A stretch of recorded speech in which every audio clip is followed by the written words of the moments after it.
whether the client, if he is buying from an Islamic bank or a debit card or from a conventional credit card, it is not their concern.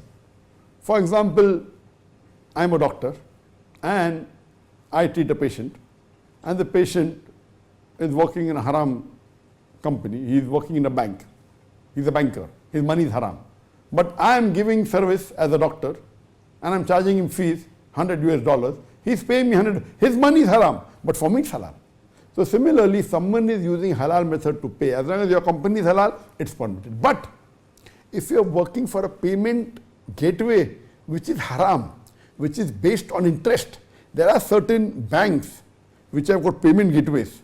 So if you are doing a payment gateway for a bank which is a conventional bank and they are charging some element which involves riba, then it is haram for you to work for such a conventional bank which has a payment gateway.